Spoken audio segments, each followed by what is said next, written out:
Bienvenidos. Hoy vamos a hablar de los principios del materialismo histórico.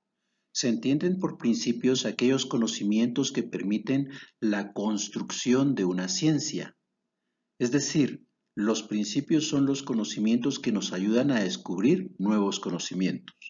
El materialismo histórico reconoce principalmente 5 principios, 5 conocimientos básicos que nos van a permitir obtener nuevos conocimientos.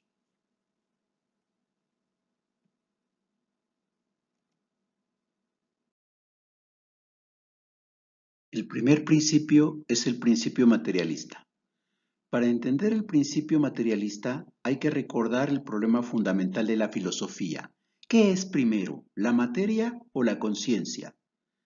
Históricamente la primera posición fue considerar que la conciencia daba lugar a la materia.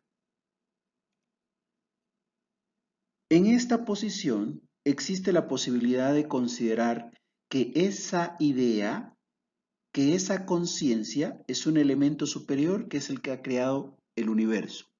Pero también existe la posibilidad de considerar que cada individuo con su conciencia poco a poco va creando el mundo que hay alrededor. No importa si estamos en una posición de un idealismo objetivo que considera que hay una conciencia superior o un idealismo subjetivo en el que es nuestra conciencia la encargada de crear todo lo que tenemos alrededor. Igual estamos ante un idealismo. Posteriormente surge una posición distinta. Considera que primero existe la materia y esta materia se va reflejando en el cerebro humano, creando así la conciencia. Es la posición materialista.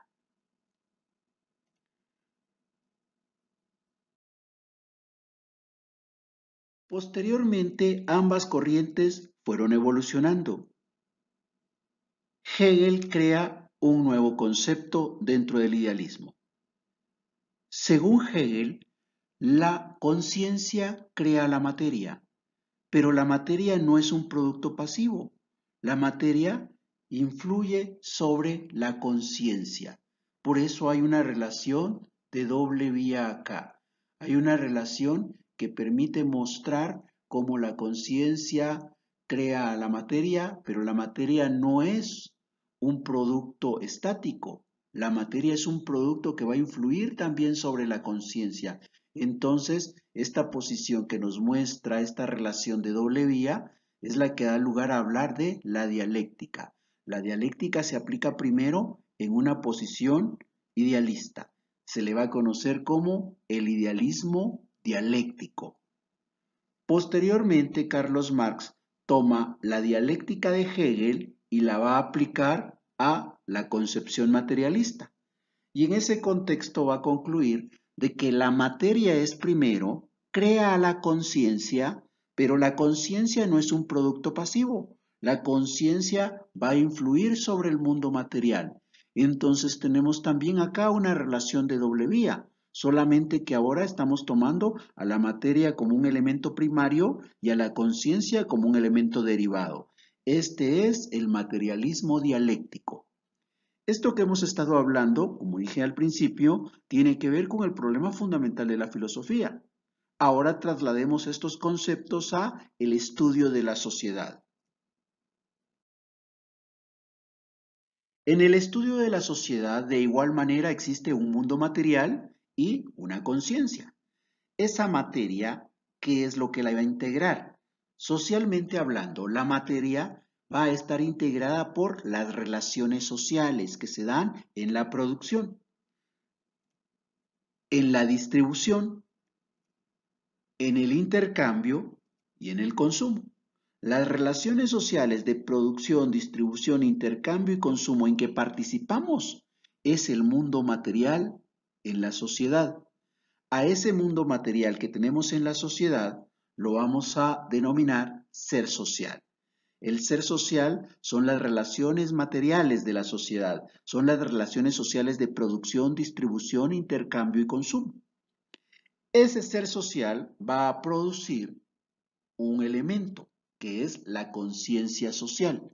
La conciencia social está constituida por las ideas, pensamientos, ideologías e incluso instituciones que surgen como consecuencia del ser social. Las ideas que nosotros tenemos sobre cómo es la sociedad derivan de cómo nos ha ido en las relaciones sociales de producción, distribución, intercambio y consumo. Por ejemplo, la conciencia que pueden tener las personas que están dando golpes con el látigo es distinta de la conciencia que tienen las personas que están sufriendo los golpes. El que tiene el látigo considera que en esta sociedad le está yendo bien, porque él tiene el control en los procesos de producción, porque él tiene una amplia participación en los procesos de distribución, porque tiene los recursos suficientes para realizar los intercambios y consecuentemente satisface cómodamente sus necesidades. Esa es su conciencia social. Ahora, la conciencia social del que está recibiendo los golpes, pues es distinta. Es una conciencia social en la cual considera que el sistema en que vivimos no es conveniente porque le es perjudicial. Es una conciencia social en donde las ideas implican considerar que recibir solamente una porción de la riqueza que muchas veces no alcanza para cubrir las necesidades no está bien. Es una conciencia social en donde hay ideas sobre que el consumo que se está realizando es insuficiente. La conciencia social deriva del ser social.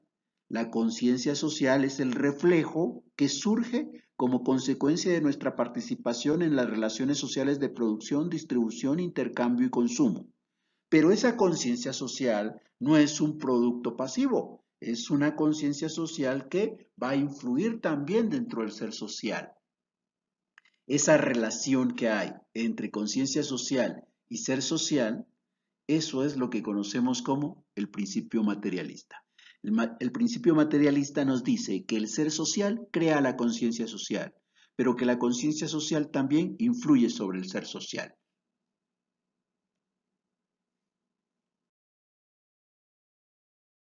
El segundo principio es el del historicismo. El principio del historicismo lo que implica es el reconocer que la sociedad ha evolucionado en el tiempo, que la sociedad cambia a través del tiempo, que la sociedad tiene una dinámica que nos muestra que lo que hoy ocurre no es lo mismo que ocurrió ayer, ni será lo mismo que ocurrirá mañana. La sociedad está en un constante cambio. El principio del historicismo implica que el materialismo histórico reconoce que esta sociedad es dinámica, que está en constante cambio, que lo que ayer fue no va a ser hoy ni será mañana.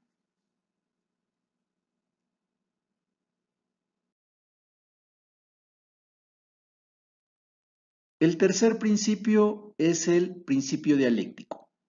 En el principio dialéctico, lo que implica es que dentro del materialismo histórico se reconoce que las relaciones que se dan dentro de la sociedad se caracterizan por las contradicciones. Esas contradicciones que hay entre los grupos sociales son las que van a conducir a que haya un cambio en la sociedad. El principio dialéctico dentro del materialismo histórico significa que se cree que la sociedad está cambiando, pero que esos cambios son consecuencia de las contradicciones. Las contradicciones son el motor del cambio.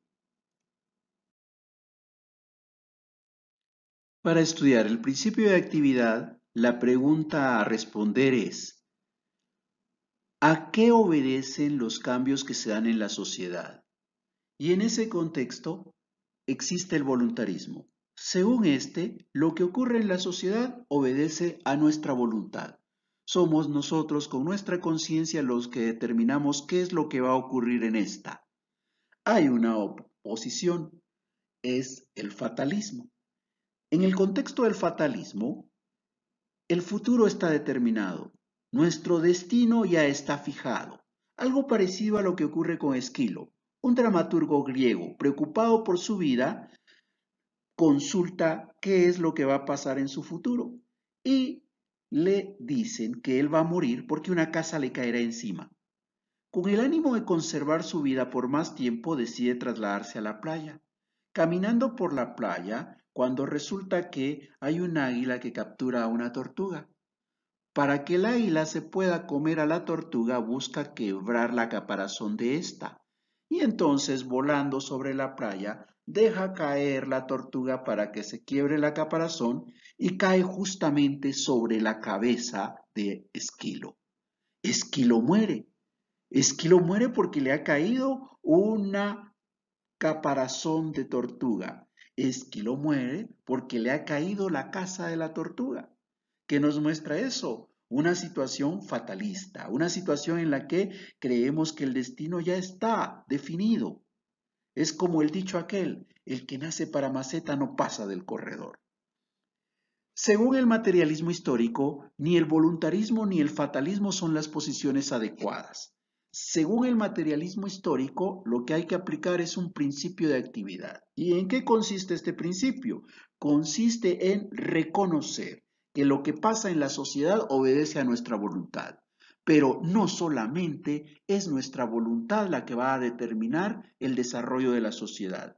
Este está marcado, este está encerrado por las leyes sociohistóricas.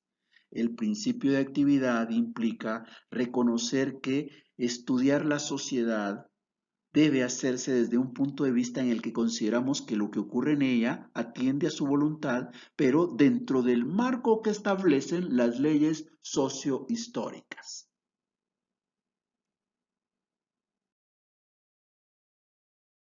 Principio de partido-partidismo.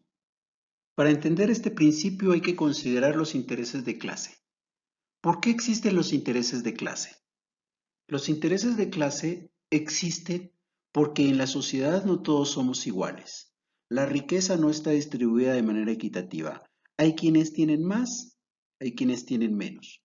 Obviamente, bajo esas circunstancias, no todos tienen las mismas necesidades y consecuentemente los intereses van a ser distintos. Esos conceptos son los que relacionamos acá.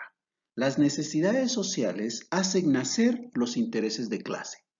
Esos intereses de clase lo que van a buscar es atender las necesidades que los han creado.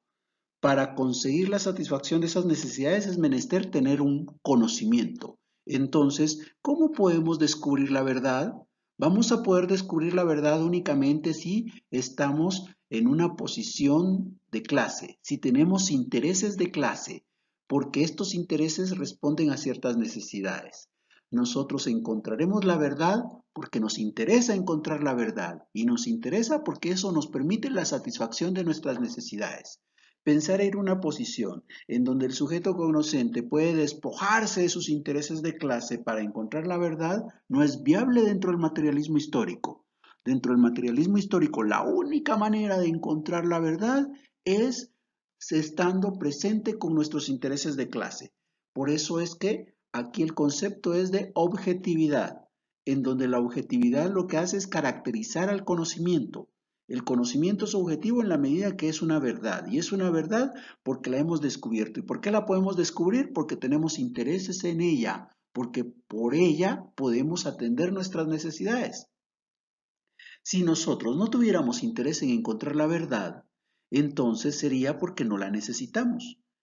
Entonces, ¿qué es lo que vamos a hacer? Obstaculizar el descubrimiento de la verdad. Según el materialismo histórico, debemos de tener intereses de clase para poder encontrar la verdad. Y el considerar que esos intereses de clase forman parte del sujeto cognoscente es el principio de partido-partidismo. Solo tomando partido por una clase social podremos encontrar la verdad.